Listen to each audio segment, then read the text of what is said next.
Money is such an integral part of our lives that it goes without saying that we need to be developing very specific habits revolving around money, because so much of our success and our wealth hinges, of course, on money. And if we have some very poor habits, then we're going to end up as very poor people. For example, people who win the lottery oftentimes spend so much money. They blow all of their money away just because of this massive cash injection, and they simply do not have any way of handling it because they've had such poor money management skills or money habits to begin with. So today I want to be focusing on some specific habits that I'm developing myself that can really help you guys out with your own money problems as well.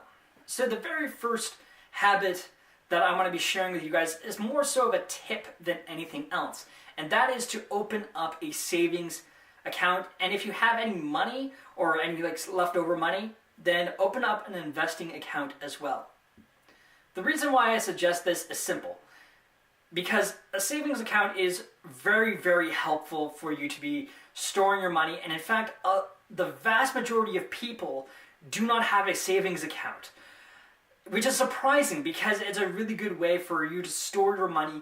And in cases where you run into some emergencies, well, the savings account is going to be very helpful for you for those emergencies, because you have some money stored away that you haven't even touched at all and can be very helpful for you. Because let me tell you, compound interest is a wonderful thing if it's working for you. And a savings account is definitely one way to go about that. On top of that, if you actually have an investing account, then that's another way for you to be getting some more income coming in, because you're sharing, you're buying stocks and whatnot. And if you do that through your bank, it's a lot easier because your bank will do all of that stuff for you, so you don't have to worry about buying individual stocks. However, one thing that the second habit is, again, more of a tip than anything else, and that is to save for the life that you want. And what I mean by that is, of course, you want to be saving, you want to be putting money into your savings account and in your investing account on a regular basis. You want to be developing that specific habit. However, you want to be having a very specific goal in mind. How much money do you actually need in order to retire and in order to live the life that you want to be leading?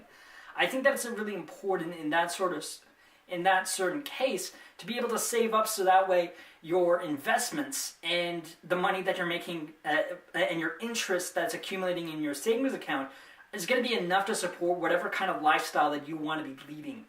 And I think that it's important to paint a picture of how much money you want to be spending every single month and over the course of a whole year.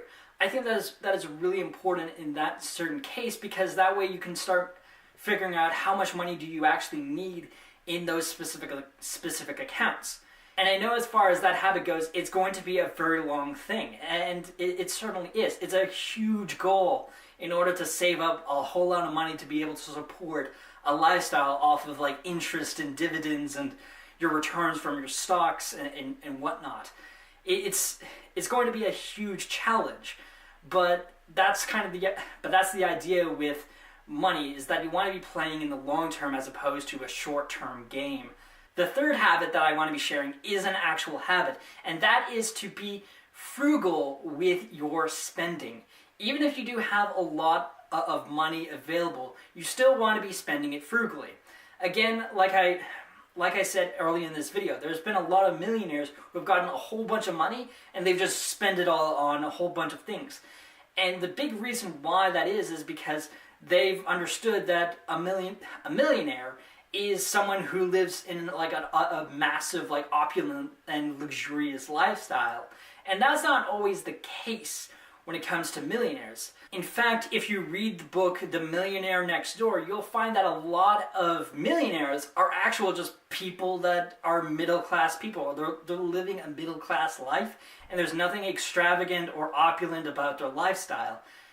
And you'll find that those particular people actually spend their money on the dollar menu at restaurants whenever they take their kids, or they find the cheapest thing on the menu and order that. And it's not because they're just utter cheapskates. It's because they've built their life around a middle class sort of lifestyle, and that's the sort of life that they want to be leading.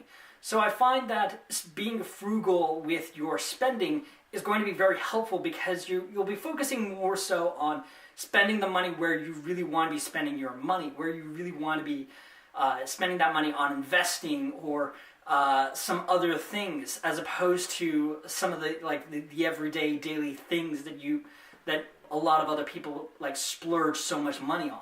And the last point that I want to be making in terms of money habits is something that revolves around the 3 points that I've made, and that is to develop a money mindset. I find that those 3 particular points can really help you out a lot in developing your own money mindset, because you get to learn a lot more about your own beliefs of money and how you want to be using money. I find that this particular point is very powerful and meaningful to me, because I've learned a lot about money and my own perception of money. A long time ago, I thought that money was like really like corruptive and like really just dark things, and it wasn't very helpful, because money is just a tool, it's a resource, and it's something that we can master.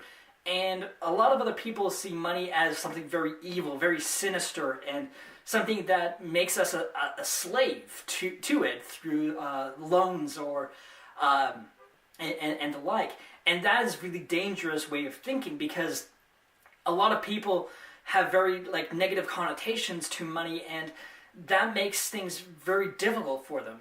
For people who win the lottery and make millions of dollars, they spend all of that money away because of a variety of reasons. They don't focus on investing that money or putting a little bit of money away on a rainy day. They instead want to splurge it all, because like that's their own concept of money, is to just spend it. And it's a real shame, because money is more of a tool, it's more of a resource, it's a way to really help us in getting the lifestyle that we really want. And if we use it properly, if we are very wise in how we spend it, if we use the money to spend on memories or times with our friends and family, then that's going to be more meaningful than just spending it on a $300 t-shirt or whatever people like to buy. I find that making those memories are very important, and having a balance between those memories and, of course, like living and maybe like a little bit of splurging on some other things can be very nice when you portion it, and that's really important. So even though those are not particular habits with money, I feel that those are very important points for developing some really good money habits that can really help us moving forward in growing our wealth.